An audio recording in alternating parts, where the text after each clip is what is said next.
Every single year, doctors run the same handful of tests in research labs to predict how someone is actually aging on the inside. Not their age on paper, but the number that matters, which is how many strong, independent years they likely have left. And here is what almost nobody tells you. You do not need a lab, a doctor's office, or a single piece of equipment to run these same tests yourself, today in your living room. Quick note before we start. This is general education, not medical advice, and I am not your doctor. Never push through pain. Never attempt anything here without someone nearby. If you are unsteady, and always check with your doctor before trying a new physical test, especially if you have a history of falls, joint replacements, or heart or balance conditions. With that said, here are 5 tests used in real published research on aging that you can do at home in the next 10 minutes, and stay with me, because the 5th one is the single strongest predictor of long-term survival that researchers have found in any simple home test, and almost no one over 70 has ever been told about it. Before we get into the 5, let me tell you who I am and what this channel is actually for. We are not here to sell you a miracle, a supplement, or a fear-based headline.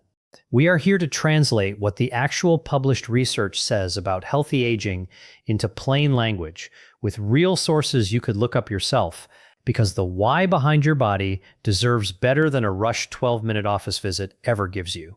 My one promise to you today: by the end of this video, you will know exactly which of these 5 tests to do, exactly what your result means, and exactly what to do if a result concerns you. Calmly, without panic, and with a clear next step.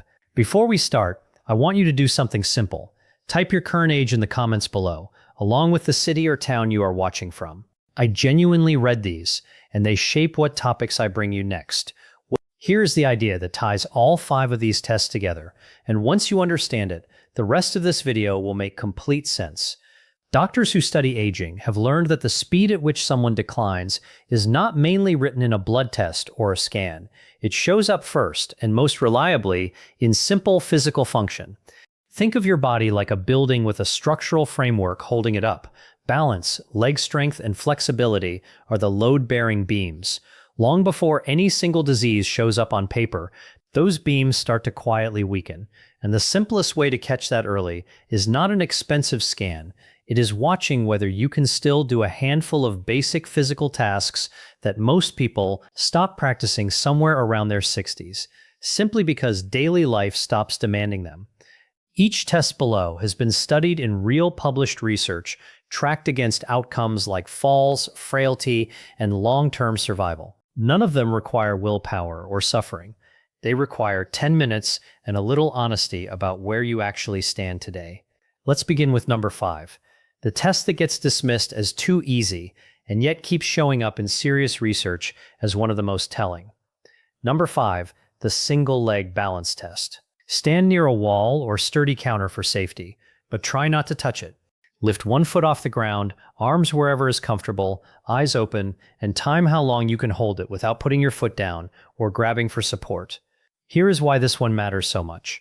Balance is one of the first systems to quietly erode with age, because it depends on 3 different systems working together at once: your inner ear, your vision, and the feeling in your feet and joints that tells your brain where your body is in space. When any one of those 3 starts to fade, your balance time drops, often years before you notice it in daily life. A widely cited study published in the British Journal of Sports Medicine in 2022, following over 2,000 adults ages 51 to 75 for an average of 7 years, found that people who could not balance on one leg for 10 seconds had a meaningfully higher risk of death during the study period, compared with those who could, even after accounting for other health factors. I want to be precise here. This is an associational finding from observational research, meaning the inability to balance is a marker of broader physical decline rather than a standalone cause of anything. But as a marker, it is one of the strongest and simplest available. If you held it past 10 seconds on both sides, that is a genuinely good sign. If you could not, that is not a diagnosis of anything. It is simply useful information, the same way a low score on any test tells you where to focus. And it is worth mentioning to your doctor at your next visit. particularly if you have noticed yourself feeling unsteady in daily life. Think of your balance system the way you would think of a three-legged stool. Vision, your inner ear, and the sensation in your feet and joints are the three legs. And as long as all three are solid, the stool stands easily even on uneven ground. The trouble is that aging tends to quietly weaken all three legs at once, slowly enough that you compensate without noticing, right up until one ordinary moment, a curb, a rug edge, a dark hallway, when the compensation runs out. That is precisely why researchers like this test so much. It removes two of your three legs on purpose by taking away the wider stance and the second foot and asks what is left. If you want a slightly harder version, once the basic 10-second hold feels easy, researchers in follow-up studies have also tested the same balance hold with eyes closed, which removes the vision leg entirely and isolates your inner ear and joint sensation. A noticeably tougher version, and one worth trying only once the open eyes version feels comfortable and only with something sturdy within reach.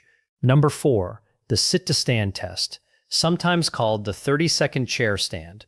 Sit in a sturdy, armless chair with your feet flat on the floor, cross your arms over your chest, and count how many times you can stand up fully and sit back down in 30 seconds, using only your legs, no hands. This test exists because leg strength is, in plain terms, your independence engine. It is the muscle group behind getting out of a car, off the toilet, up from the floor, and away from a fall before it happens. Researchers studying older adults have published age and sex reference ranges for this test.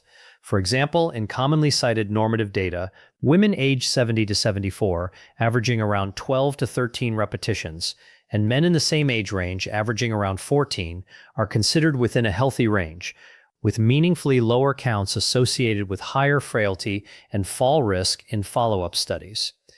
The mechanism here is straightforward.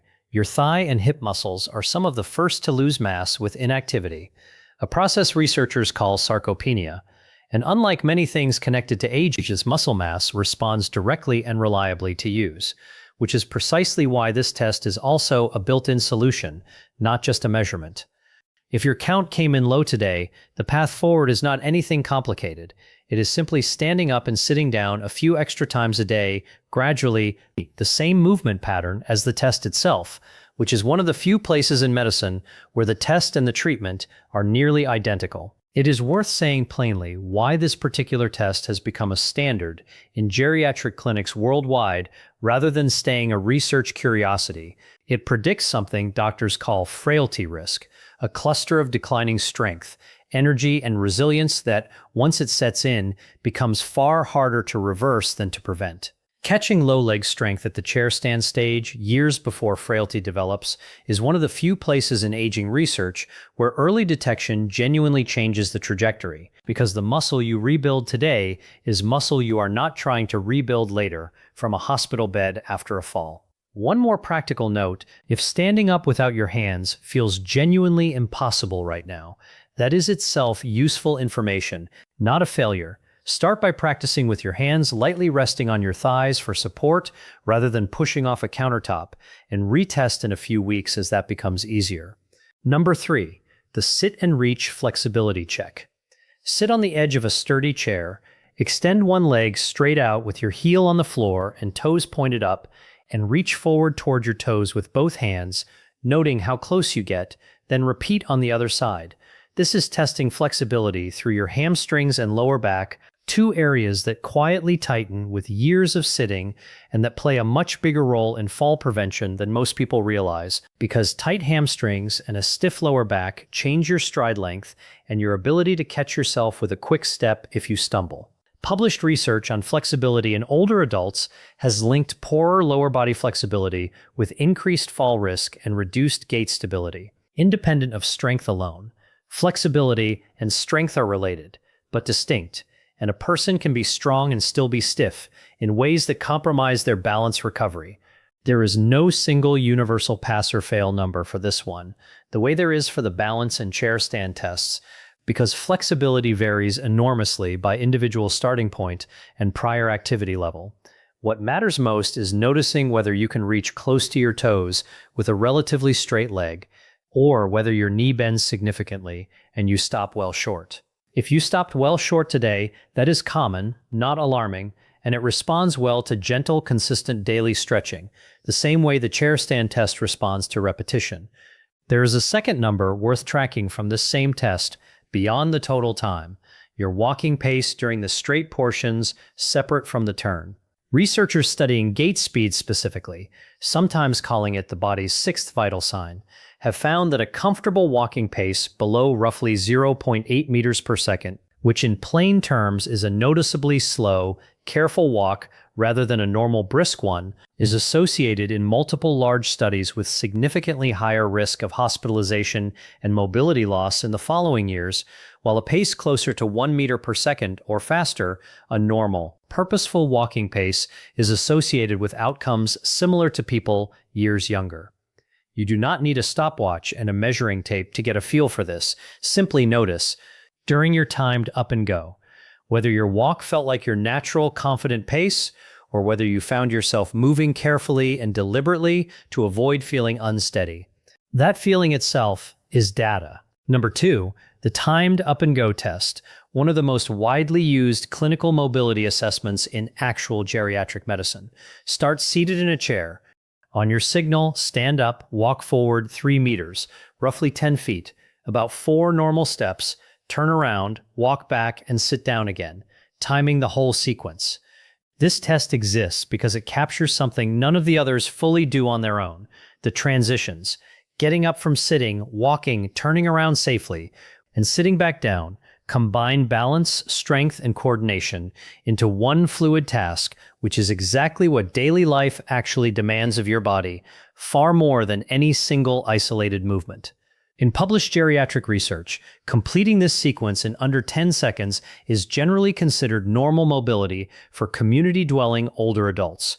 20 seconds or more is associated in multiple studies with significantly increased fall risk and reduced independence in following years. The turn is often the most revealing part. Researchers have noted that the turning step is where balance most commonly fails first, even in people who walk a straight line just fine, because turning demands your balance systems to work together under a quick change of direction rather than steady, predictable movement.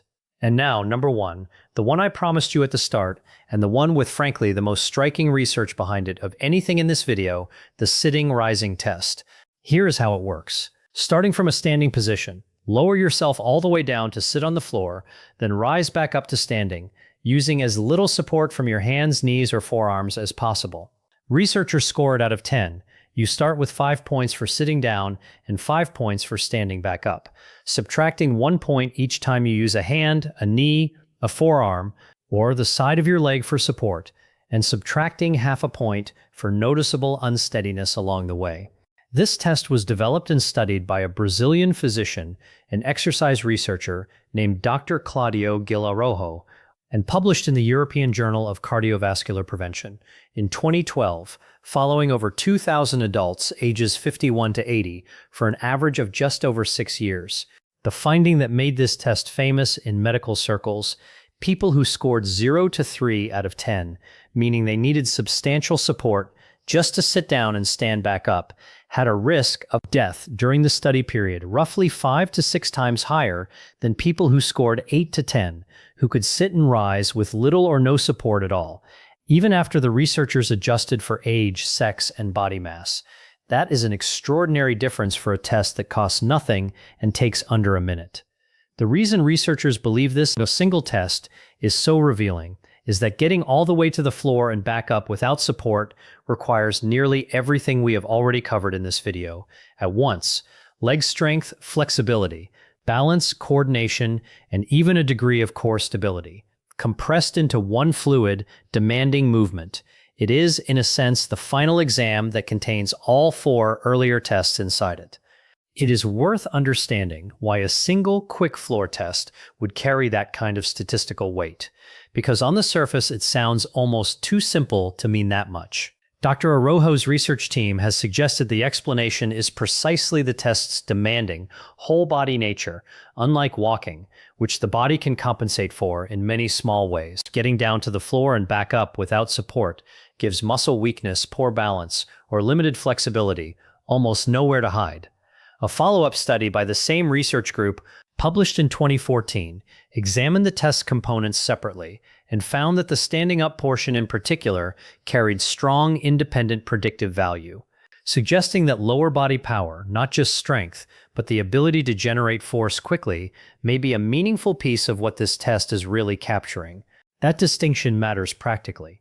Power, the speed of force production, tends to decline even faster with age than raw strength does, which is part of why so many people find the rising portion of this test noticeably harder than the sitting portion.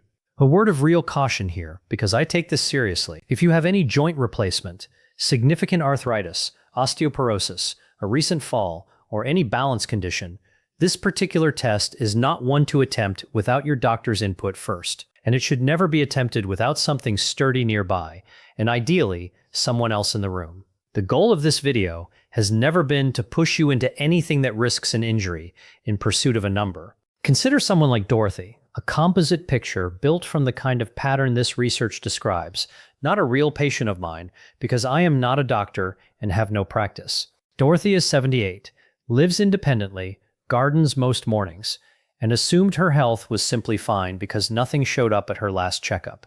Going through these 5 tests at home, she held her balance comfortably past 10 seconds, managed 12 chair stands, but found the sitting-rising test genuinely difficult, needing both hands and a knee to get back up, landing her around a 4 out of 10. In a scenario built directly from what the research describes, that single result becomes the most useful data point Dorothy has gotten about her own body all year.